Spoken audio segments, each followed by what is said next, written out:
Harusnya saat ini guru itu tak bisa masuk sistem P3K paruh waktu. Nah, ini salah satu portal teman-teman semua bahas tentang P3K itu harusnya semuanya itu penuh waktu atau semuanya masuk dalam P3K di tahun 2024. Di sini ada kabar nih teman-teman, Dirjen GTK yaitu Prof Nunuk ya.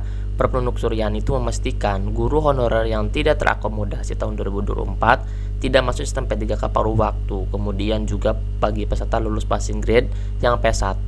Nah, ini teman-teman semua karena semua kami menargetkan menuntaskan prioritas 1 atau P1 dan guru honorer yang sudah mengabdi lama di negeri nih teman-teman semua, karena Desember 2024 ini semua honor negeri itu masuk ke dalam database PKN ya, sesuai dengan pendataan daripada yang sudah pernah dilakukan. Nanti teman-teman tinggal cek aja data pribadinya untuk masuk atau belumnya di data BKN-nya itu.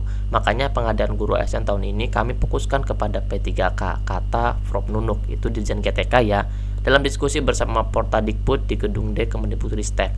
Nah, menurutnya kondisi para guru yang sudah memenuhi beban kerja 24 jam tidak memungkinkan jika harus kembali mengajar di sekolah lain. Guru itu nggak bisa dimasukkan ke dalam sistem P3K paruh waktu. Jadi harusnya semuanya itu memenuhi beban kerja 24 jam dan semuanya masuk ke dalam usulan ya, karena di sini teman-teman semua lihat ya.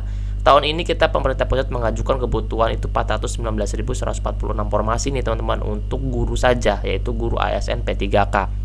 Tapi sampai sekarang itu masih 770.649 usulan Pemda, katanya mengungkapkan seperti itu. Nah, adapun usulan yang diajukan Pemda, lanjut Prof Nunuk, itu terdiri atas 150.031 untuk formasi P3K dan 20.618 untuk CPNS, sehingga terdapat kekurangan mencapai 248.497 formasi dari total kebutuhan formasi guru ASN P3K. Dia berharap usulan Kemendikbudristek ini terkait masalah guru dapat terakomodasi dalam rancangan peraturan pemerintah atau biasa kita sebut dengan RPP tentang manajemen aparatur sipil negara ya, sehingga nantinya guru tidak akan masuk dalam sistem P3K paruh waktu.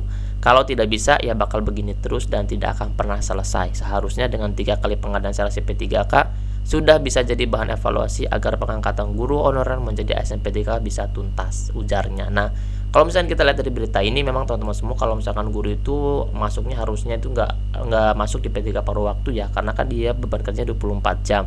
Tapi kita semua berdoa semoga semua formasi yang ada di kebutuhan kabupaten teman-teman semua itu bisa mengakomodir semua tenaga guru honorer yang ada di sekolah.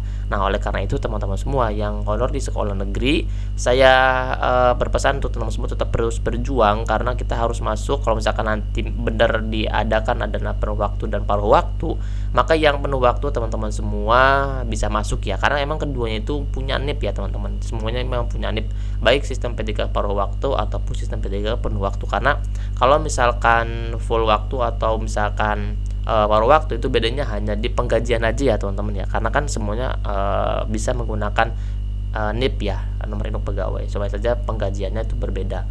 Tapi kita kawal teman-teman semua bisa menanyakan ke daerahnya masing-masing berapa usulan formasi yang diusulkan di daerahnya masing-masing, seperti itu. Hanya itu yang bisa kita kawal ya, karena kan di Kemendikbudristek kan ini masih kekurangan 248.497 formasi dari total kebutuhan formasi guru ASN, seperti itu.